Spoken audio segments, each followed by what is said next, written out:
I think one of the biggest problems, or maybe one of the biggest conditions for the forestalling that we've had so far, is that this conference, not only do we need it, because it's not like we'll just have this conference and then we'll just move on, because we've done that now. Yeah. But we haven't had these types of conferences before. Yeah. This hasn't been part of the process. Yeah. And so the very fact that this has not been engaged up to this point, I think is one of the primary causes for it being forestalled in the first place. Mm-hmm. And then I'm going to try to just shoot through a lot of possible conditions for our difficulty, but then because I have so many of them, the first one I want to say is a lack of appreciation for beauty. Mm. I think is a really deep issue with our forestallment, because in my sitting in on countless lectures, I see the interaction between two individuals, and usually one is a teacher and one's a student. It's not that there's not a teacher and a student, but it's just when we freeze those roles, I think we kill the situation. Mm-hmm. And I mean, how can the situation move and progress and develop and dance around if, you just freeze it?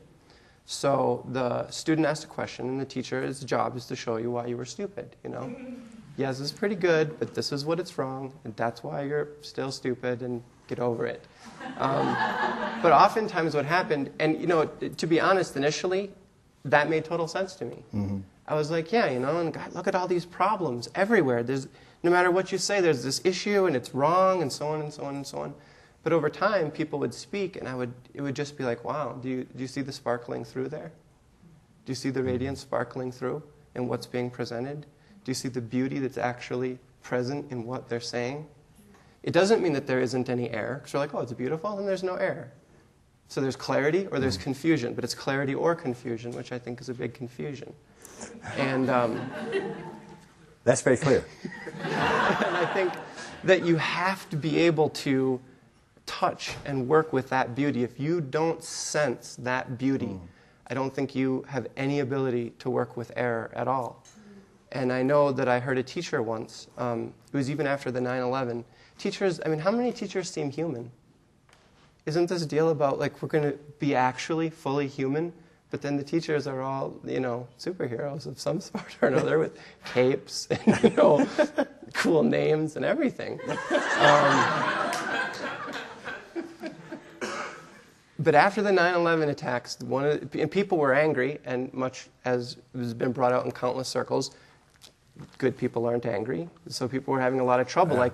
I was so far along, and now the World Trade Center has collapsed, and I'm angry. But the real collapse here is, what about my practice now that I'm angry? I don't know how that's going to work. And the teacher said, if you were angry, that's okay, because I was angry too. That was one of my favorite things he ever said. And there, you could feel it in the room, that a lot of the tension dissolved, disassociation dissolved, the level of truthfulness went up significantly. And then the next week, we had to modify it. We met again the following week, and he's like, now, I don't want you to misunderstand how I was angry. And I thought, well, what? Couldn't you just be angry? No. He said, I wasn't angry at the terrorists. I was angry at human delusion. And we all kind of went, oh, right. And of course, I was angry at the terrorists. This guy was angry at human delusion, and that makes it okay. And luckily, I think there's a natural intelligence that if we just stay open to it, it will kick us a little bit out of these states. Because right away, something just seemed a little kind of fishy smelling there. I couldn't articulate exactly what it was, so I just stayed and just smelt that fishiness for a couple days and looked at anger a little bit. And I realized that whenever we're angry at something, and that the object that we're angry at is always, as part of its activity, justifying the anger so that it will continue. If you justify the object of the anger will never dissipate. And that's what we've done. And this is how are we ever going to be free from anger? If you're angry at human delusion, look around. What are we going to do? And although there's a pathological aspect to what I'm going to say next, what struck me is that there has to be a love affair with human delusion. To have any effectiveness, any efficacy at all, there has to be a love affair with human delusion.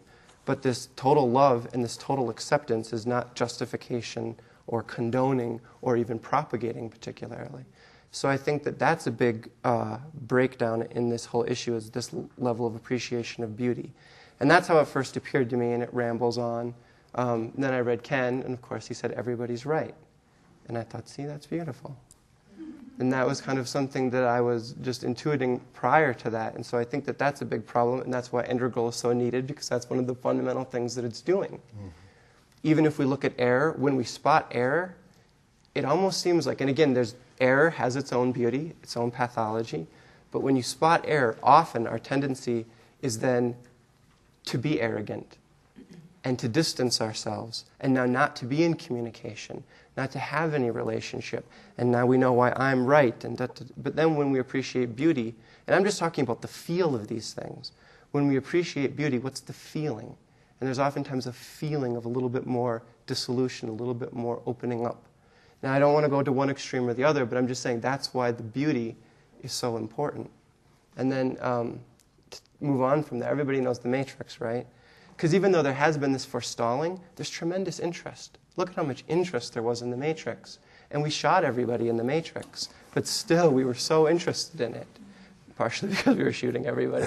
But in the Matrix, there's the issue of the spoon. The kid is bending the spoon. And they got to that issue, and I was like, okay, this is a fulcrum in this movie right now. How are they going to navigate this? And he's like, well, you have to, I can't remember the exact question, something like, well, you have to actually understand the spoon. He's like, well, what is there to actually understand about the spoon? And I was praying, I don't know if I'm praying, but I was like, please, do not say there's no spoon. No. Please, do not say there's no spoon. And the kid goes, that there's no spoon. And in the audience, now we're laughing, but at the time there was this collective oh. There was this collective groan, and I think that's the force of that groan is part of the forestalling of this process. Mm-hmm. Because we take that there's no spoon as a negation and as a reduction, and in the process, the spoon doesn't bend. But see, I mean, I'm kind of extending the metaphor here, but the spoon's bending. Yeah. What do you mean there's no spoon? Look at all the movement. Mm. So the no spoon is actually the redemption of the spoon. And this relates with what you were saying before about these states. What does that mean for these states? What does that mean in terms of our lives for these states?